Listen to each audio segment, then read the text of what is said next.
তোমার জন্য ভালোবাসার সবকটি রং উজাড় করে তোমার ছবি আঁকবো, শুধু আঁকবো আমার জীবন ভরে। তোমায় দেখে স্বাদ মেটে না, দিনের পরে দিন কেটে যায়, ভালোবাসার জখম নিয়ে রাত্রি নামে আমার পাড়ায়।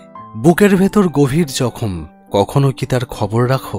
ধূসর রংটি তোমায় দিলাম, ওতেই আমার ছবি আঁকো। দারুণ দারুণ। এবার পুজোর সংখ্যায় বেরিয়েছে বুঝি? তা কোন পত্রিকায়? আরে ধুর, এটা আবার কোনো কবিতা নাকি? এটা আমি এখন বানালাম। কি যে বলো, এটা কবিতা নয়। যে কোনো বড় পত্রিকা এই লেখা ছাপাতে বাধ্য। হ্যাঁ, অবশ্য যদি সোমনাথ রায়চৌধুরীর নাম থাকে তাহলে। না স্যার, ও নাম না থাকলেও ছাপবে। বিশ্বাস না হয় তুমি পাঠিয়ে দেখতে পারো। দাঁড়াও, ইনস্টিটিউট থেকে ফোন করছে। হ্যালো হ্যালো সোমনাথদা, আমি রাখাল বলছি। হ্যাঁ বলো, কি ব্যাপার? বলছিলাম যে স্যার একবার তোমাকে দেখা করতে বলেছে আজ। আজকে কেন? আজ তো রবিবার, আমার ছুটি। তাহলে আজ আবার কেন? সে আমি কি করে বলবো, আমাকে ফোন করে তোমাকে যা বলতে বললো আমি তাই বললাম। আচ্ছা ঠিক আছে, তুমি বলে দাও, আমি আসছি 1 ঘন্টার মধ্যে। না, এই হয়েছে এক চাকরি, যখন তখন ডাকলেই হাজির হতে হবে। দেখো, কোনো এক্সট্রা ক্লাস করাতে বলবে হয়তো। কি জানি। চলো, সন্দেহ হয়ে এলো, তোমাকে বাড়িতে নামিয়ে দিয়ে আমি যাই, দেখি কি ব্যাপার। স্যার, আসবো? আরে এসো এসো সোমনাথ, বসো। স্যার, আমায় ডেকেছিলেন? হ্যাঁ সোমনাথ, আসলে একটা প্রবলেম হয়ে গেছে। সলিউশন কি করে বার করব সেটাই বুঝতে পারছি না। বাকি সব টিচারদের থেকে তো তোমার বাড়িটা এই ইনস্টিটিউট থেকে কাছাকাছি, আর তাছাড়া বাকি সবার চাইতে তুমি অনেক বেশি সিরিয়াস অ্যাবাউট দিস জব, তাই তোমাকেই ডাকলাম। ইটস ওকে স্যার, বলুন কি প্রবলেম হয়েছে। তুমি তো জানো আমাদের ইনস্টিটিউটের কিছু ব্রাঞ্চ রুরাল এরিয়াতেও রয়েছে। হ্যাঁ স্যার, জানি। হ্যাঁ, তো আমাদের কুসুমপুরের ব্রাঞ্চের ওয়েব ডিজাইনিংয়ের যিনি ফ্যাকাল্টি ছিলেন, উনি হঠাৎ কাজ ছেড়ে দিচ্ছেন। ওনার নাকি অ্যাব্রয়েডে চাকরি হয়েছে। আচ্ছা আচ্ছা, তাহলে তো সত্যিই সমস্যা। যতদূর আমি জানি, আমাদের কুসুমপুর ইনস্টিটিউটে ওয়েব ডিজাইনিংয়ের সবচেয়ে বেশি স্টুডেন্ট রয়েছে। আমাদের ইমিডিয়েট কোনো ফ্যাকাল্টি দেওয়া দরকার। সেই জন্যই তো তোমাকে ডেকেছি ভাই। আমি? হ্যাঁ সোমনাথ, তুমি ছাড়া অন্য কাউকে ওই ব্রাঞ্চে পাঠানোর ঝুঁকি নিতে চাইছি না, তাই তোমাকেই যেতে হবে। কিন্তু স্যার, এখান থেকে কুসুমপুর অনেকটাই দূর, যাওয়া আসাতেই তো অনেকটা সময় চলে যাবে। তোমার ওসব নিয়ে টেনশন নেওয়ার দরকার নেই। কুসুমপুরে আমার এক আত্মীয়র বাড়ি খালি পড়ে আছে, ওরা কলকাতায় থাকে। আমি কথা বলে নিয়েছি অলরেডি। গ্রামের মধ্যে বাড়িটা অযত্নে পড়ে আছে, আমার পরিচিত কেউ থাকলে ওদের দিক দিয়ে ভালোই হয়, তোমার কোনো অসুবিধা হবে না। আমাকে আবার শহর ছাড়া করবেন স্যার? ঠিক আছে, কবে যেতে হবে? আজ তো 28 তারিখ, তুমি 30 তারিখ বেরিয়ে পড়ো, 1 তারিখ থেকে ক্লাস জয়েন করো। ওকে।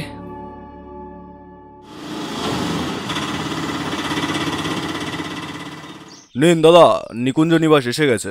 তোমার কত হয়েছে ভাই? 120 টাকা দাদা। হ্যাঁ, এই নাও। দাদা, একটা কথা জিজ্ঞেস করব? হ্যাঁ বলো। এই বাড়িতে আপনারা এসেছেন, মানে এই বাড়িতে তো কেউ থাকে না, বাড়িটা এক প্রকার পোড়ো বাড়ি বলা চলে। তা কিসের জন্য এখানে এলেন একটু জানতে ইচ্ছে হচ্ছিল আর কি। আমরা তো এখন থেকে এই বাড়িতেই থাকবো, এই কুসুমপুরেই তো আমার বদলি হয়েছে। কি সর্বনাশ, থাকবেন তাও এই বাড়িতে? হ্যাঁ, কেন? এতে সর্বনাশের কি হয়েছে? না মানে, আপনাকে বলাটা উচিত হবে কিনা ঠিক বুঝতে পারছি না। আপনারা এখানে থাকবেন বলে এসেছেন, এখন এইসব শুনলে পরে হয়তো আপনারা ভয় পেতে পারেন। যাকে থাক সেসব কথা। না না, কোনো ব্যাপার না, তুমি বলো। আসলে এই বাড়িটা ভালো নয়। হ্যাঁ? বাবা বাবা, ভালো না মানে? মানে এরকম নির্জন জায়গায় এরকম পুরো বাড়িতে কারা থাকে জানেন না? ভুতুরে বাড়ি বলে এই বাড়িটার সাংঘাতিক বদনাম। হ্যাঁ? সে কি? কিন্তু আমাকে তো সেসব কথা কিছু বলেনি। বলেনি হয়তো, আপনি শুনলে ভয় পাবেন, হয়তো থাকতে চাইবেন না সেই জন্য। ঠিক আছে, কোনো ব্যাপার না, একটু সাবধানে থাকবেন, কোনো ব্যাপার না। আচ্ছা দাদা, এই কুসুমপুরে কোথাও থাকবার জন্য ঘর ভাড়া পাওয়া যায় না? না দাদা, এটা তো শহর না, আপনি থাকুন না, কোনো ব্যাপার না। হ্যাঁ, কোনো ব্যাপার না। চলো তো, ভেতরে চলো। বাচ্চাদের মতো শুধু ভূতের ভয় পাই। এই তুমি থামো, আপনি অটো ঘোরান, আমাদের আবার বাস স্ট্যান্ডে দিয়ে আসুন। এই ভুতুরে বাড়িতে আমি থাকতে পারবো না। সত্যি সমু, তোর সেই ছেলে মানুষটা দেখছি এখনো সেই রকমই আছে। সমু, আপনি আমার এই নাম জানলেন কি করে? আর তুই তুকারি করছেন মানে? কে আপনি বলুন তো? আরে হতচ্ছাড়া, আমাকে চিনতে পারছিস না? আমি বিকাশ রে। বিকাশ? তুই? আরে বাবা, তোর চেহারা তো দেখছি একদম বদলে গেছে। হ্যাঁ, চেনাই যাচ্ছে না, মুখ ভর্তি দাড়ি। হ্যাঁ ওই আর কি, কিন্তু তুই তো একই রকম আছিস, কোনো বদলই হয়নি। আর ভূতের ভয়টাও সেই আগের মতোই রয়েছে। তোকে ভয় দেখিয়ে সেই কলেজ জীবনের মতোই মজা পেলাম কিন্তু আজ। কিন্তু বিকাশ, তুই এখানে কেন? তোর বাড়ি তো যাদবপুরে। আরে সে অনেক কথা বন্ধু, কলেজ থেকে বেরোনোর পর তো আর তোদের সাথে দেখা হয়নি, তাই কিছু জানিস না। এখন এই কুসুমপুরেই আমার পাকাপাকি ঠিকানা। যাক, সর্বাণীকেই বিয়ে করেছিস দেখে ভালো লাগছে। জীবনের সব যুদ্ধেতে আমি কেবল হেরেই গেলাম সোমনাথ। বিকাশ, কি হচ্ছে কি? ও সরি বন্ধু, একটু নস্টালজিক হয়ে গেছিলাম। আসলে অনেক দিন পর দেখা তো। তাহলে বাড়িটা নিয়ে যা বলেছিলি সব ঢপ ছিল, তাই তো? আরে হ্যাঁ রে বাবা, ভিতুর ডিম একটা। যা, নির্ভয়ে ভেতরে ঢোক। ঠিক আছে, আর ভালোই হলো, নতুন জায়গায় এসে পুরনো বন্ধুর দেখা মিলে গেল। আসিস কিন্তু মাঝে মাঝে। হ্যাঁ সে আর বলতে। বলছিলাম, তোর অফিসটা এখানে কোথায়? কুসুমপুর বাজারে, ইনফোটেক কম্পিউটার সেন্টার। প্রথম দিন যখন কাজ শেষ করে অফিস থেকে বেরোতে যাচ্ছি, দেখি রাস্তার ধারে বিকাশ অটো নিয়ে দাঁড়িয়ে আছে। আমাকে দেখে হাত নেড়ে বলল, সোমনাথ আয়, তাড়াতাড়ি আয়, বাড়ি যাবি তো? আমি মাথা নেড়ে সেই দিকে এগিয়ে গেলাম। ওর কাছে গিয়ে বললাম, কিরে, আমাকে নেবার জন্যই দাঁড়িয়ে আছিস মনে হচ্ছে। নে ওঠ। অটো চলতে শুরু করলে আমি বিকাশকে বললাম, আচ্ছা বিকাশ, তুই কলেজে এত ভালো রেজাল্ট করলি, ইচ্ছে করলে তুই তো একটা ভালো চাকরি করতে পারতিস। না রে, পারতাম না, কপালে তেমনটা লেখা নেই তো। তারপর বল, বাকি সবার খবর কি? সবার সাথে আর যোগাযোগ কই। কলেজের পর সবাই যে যার মতন এদিকে ওদিকে ছিটকে গেল। সত্যি বিকাশ, স্কুল কলেজের জীবনটাই সব থেকে ভালো ছিল বল। সে তো বটেই। তোর মনে আছে সোমনাথ, আমাদের সেই নাটকের টিমের কথা? বাবা, মনে আবার থাকবে না? রাতের পর রাত জেগে কত রিহার্সাল করেছি। আর তুই তো বরাবরই স্টেজে ডায়লগ ভুলে যাবিই যাবি। তোর জন্য আমাদের প্রম্পটার নিতে হতো শুধু। কিন্তু পুরস্কারগুলো যে আমার জন্যই নিতে, সেটা একবার বলো। হ্যাঁ তা ঠিক, অভিনয়টা কিন্তু তোরই সব থেকে রিয়েল হতো। নে নে, তোর বাড়ি এসে গেছে। তোর কত ভাড়া? বাহ, এই না হলে বন্ধু। হ্যাঁ, তুই তো এখন বড় মানুষ, ভাড়া তো দিবি। খুব ভালো লাগলো শুনে। আরে আমি ওরকমভাবে বলিনি। আচ্ছা সরি, আর বলবো না, ওকে? নে যা, তোর বউ অপেক্ষা করছে। প্রতিদিনই অফিস শেষ করে বেরিয়ে দেখি বিকাশ আমার জন্য অটো নিয়ে দাঁড়িয়ে আছে। অটোর ভেতর ওইটুকুনি সময় দুই বন্ধু ফেলে আসা জীবনের গল্পে বিভোর হয়ে যায়। সেই স্কুল পালিয়ে বাওরের মাঠে বৃষ্টিতে ভিজে ফুটবল ম্যাচ খেলতে যাওয়ার কথা, পাড়ার গলিতে রকে বসে আড্ডা মারা, আরও কত কথা। বিকাশ কোনোদিনই ভাড়া নিত না। একদিন আমি জোর করে ওকে বললাম, আজকে কিন্তু কোনো বাহানা দিলে চলবে না, দুই বন্ধু আজকে একসঙ্গে ডিনার করব। এই না না শুন, এই দাবিটা করিস না প্লিজ। কেন, কি সমস্যা? আরে জ্বালা, তোর বাড়ি আমি যেতে পারবো না, বুকের বাদিকটা এখনো ব্যথা করে, বুঝিস না? আরে ধুর, আচ্ছা ঠিক আছে, তোকে বাড়ি যেতে হবে না, আমরা আজকে হোটেলেই ডিনার করব। কুসুমপুরে হোটেল? যেখানে আছে সেখানে চল। হ্যাঁ, কুসুমপুরের পরে চাপাতলা, ওখানে বেশ কিছু হোটেল আছে। ব্যাস, তো চল সেখানেই। তোর বউ আবার টেনশন করবে না তো? দাঁড়া, একটা ফোন করে দিই। এই রে, আমার ফোনটা বন্ধ হয়ে গেছে, চার্জ ছিল না মনে হয়। তোর ফোনটা দে তো।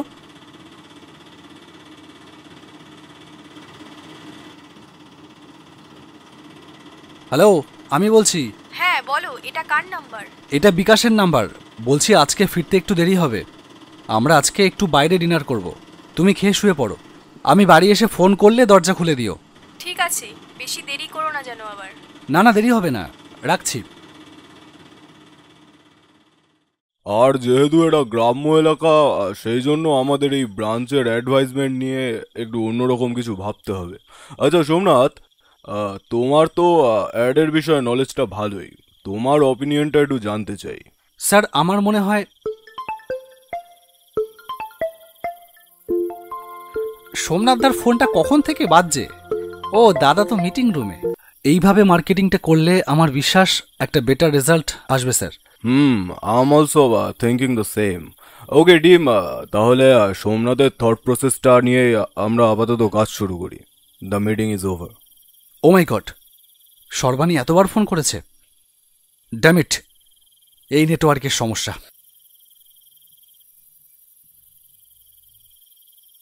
বাইরে বেরিয়ে এসে বিকাশের অটোও দেখতে পেলাম না।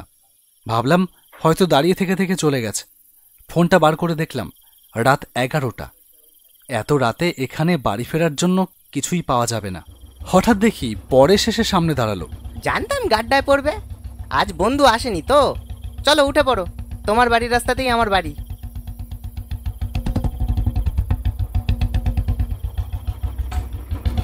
নিকুঞ্জ নিবাসের সামনে এসে দাঁড়াতেই অবাক হলাম। বিকাশের অটোটা দাঁড়িয়ে আছে।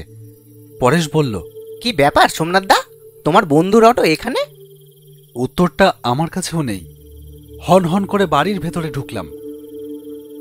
বাড়ির সদর দরজাটা হাট করে খোলা।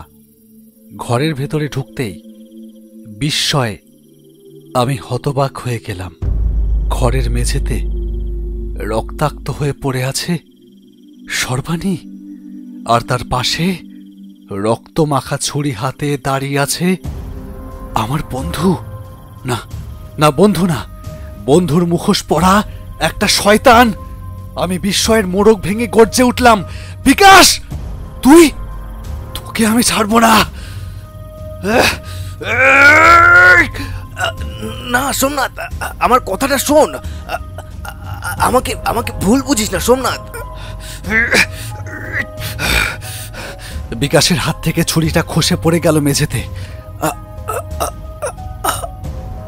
মৃত্যু যন্ত্রণায় কিছুক্ষণ ছটফট করার পর নিস্তেজ হয়ে মেঝের ওপর লুটিয়ে পড়ল বিকাশ। সর্বাণী, আমাকে ক্ষমা করো সর্বাণী, আমি তোমাকে বাঁচাতে পারলাম না, বাঁচাতে পারলাম না। দেখো, একবার চোখ খুলে দেখো সর্বাণী, একবার চোখ খুলে দেখো। এই জানোয়ারটাকে আমি শাস্তি দিয়েছি সর্বাণী, নিজের হাতে শাস্তি দিয়েছি, নিজের হাতে।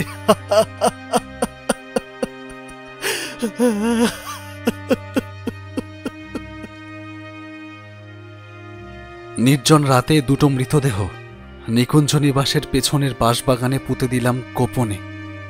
কাকপক্ষীও তার টের পেল না। প্রায় দিন দশেক অফিসে যাই না। হেডকোয়ার্টারে মেল করে জানিয়ে দিয়েছি শরীরটা ভালো নেই। সারা বাড়িময় ছড়িয়ে রয়েছে সর্বাণীর জীবন্ত স্মৃতি। এত স্মৃতির পাহাড় বুকে নিয়ে মানুষ কিভাবে যে জীবন কাটায় আমার জানা নেই। সারা বাড়ি জুড়ে এত শূন্যতা। তুমি কোথায় হারিয়ে গেলে সর্বাণী, কোথায় হারিয়ে গেলে? প্রায় 1 মাস পরে অফিসে গেলাম। সারাদিন কাজের ব্যস্ততায় নিজেকে ডুবিয়ে রাখার চেষ্টা করলাম। অফিস ছুটির পর বাইরে এসেই পুরনো অভ্যাসে চোখটা সামনের রাস্তার দিকে চলে গেল। ফাঁকা রাস্তা, আজ আর কেউ অটো নিয়ে আমার জন্য দাঁড়িয়ে নেই। ভাবলাম এত তাড়াতাড়ি বাড়ি ফিরেই বা কি করব, তাই উদ্দেশ্যহীনভাবে উল্টো দিকে রাস্তায় হাঁটতে থাকলাম। এইভাবেই আরও 1 মাস কেটে গেল। এদিন অফিস থেকে বেরিয়েই দেখলাম রাস্তার ঠিক একই জায়গায় একটা অটো দাঁড়িয়ে আছে। বুকটা কেমন ছ্যাদ করে উঠল।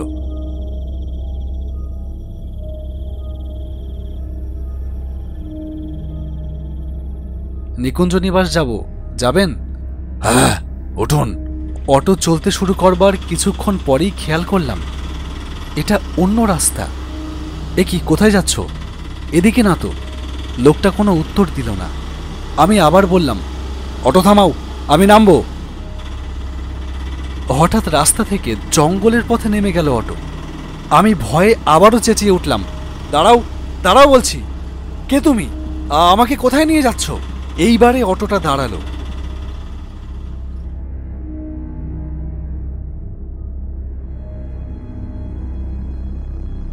লাফিয়ে নেমে পড়লাম। অন্ধকারে এতক্ষণ ঠিকমতো বুঝতে পারিনি, কিন্তু এবার চিনতে কোনো অসুবিধে হলো না। জায়গাটা নিকুঞ্জ নিবাসের পেছনের বাঁশবাগান। এই বাঁশবাগানেই কয়েক মাস আগে সর্বাণীর আর বিকাশের মৃতদেহ পুঁতে দিয়েছিলাম। অটোওয়ালা অটো থেকে নেমে দাঁড়িয়ে বলল, কি, জায়গাটা চিনতে পারছেন? আমি ভয়ে ঢোক গিলে বললাম, হ্যাঁ পারবো না কেন, কিন্তু আপনি আমাকে এখানে নিয়ে এলেন কেন? কে আপনি? আমি তো তোর বন্ধু বিকাশ, যাকে নিজের হাতে মেরে এই বাঁশবাগানে পুঁতে দিয়েছিস তুই। কি যাতা বলছেন এসব? হ্যাঁ, আমি বিশ্বাস করি না। বেশ, তাহলে দেখ। চোখের পলকে তার শরীর বদলে গিয়ে বিকাশের শরীরটা সামনে এসে দাঁড়ালো। ভয়ে সারাটা শরীর কাঠ, তবু বিকাশের চেহারাটা দেখা মাত্র ওর প্রতি পুরনো রাগটা যেন আবার মাথাচাড়া দিয়ে উঠল। গর্জে উঠে বললাম, হ্যাঁ হ্যাঁ আমি মেরেছি, বেশ করেছি। আমি জানতাম সর্বাণীকে তুই ভালোবাসতি, কিন্তু ওকে না পাওয়ার রাগ যে তুই সুযোগ পেলে এত বছর পরেও এইভাবে উগড়ে দিতে পারিস, তা আমি ভাবতেও পারিনি বিকাশ। তুই তোর পাপের শাস্তি পেয়েছিস। না সোমনাথ, তুই সত্যিটা জানিস না। তুই আমাকে ভুল বুঝেছিলি। আমি সেদিন তোকে বারবার বলতে চেয়েছিলাম, কিন্তু তুই আমার কোনো কথাই সেদিন শুনিসনি। কি শুনবো? কি বলার ছিল তোর? না, সে কথা আজ আমি বলবো না, বলবে সর্বাণী। সেদিন রাতে হঠাৎ বাড়ির সামনে একটা গাড়ি এসে দাঁড়ালো। তারপর দরজায় জোরে জোরে বাড়ি মারতে থাকলো আর চেঁচাতে থাকলো কিছু লোক।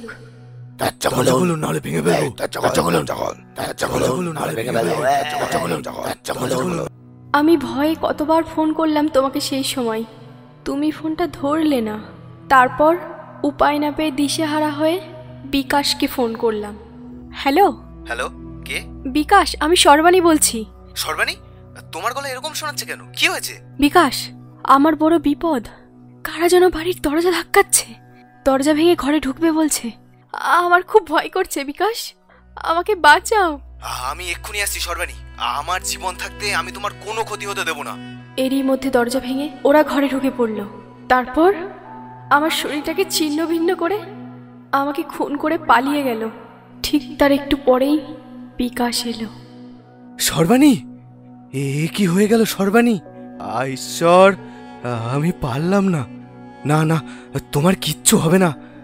আমি তোমাকে বাঁচাবোই সর্বাণী।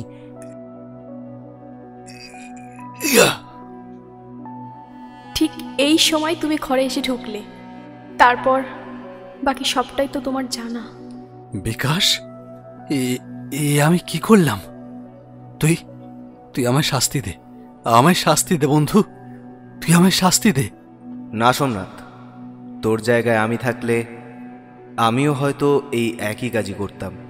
তবে যারা সর্বাণীকে হত্যা করেছে তাদের আমি শাস্তি দিয়েছি, তারা আর কেউ বেঁচে নেই। ভালো থাকিস বন্ধু, বিদায়।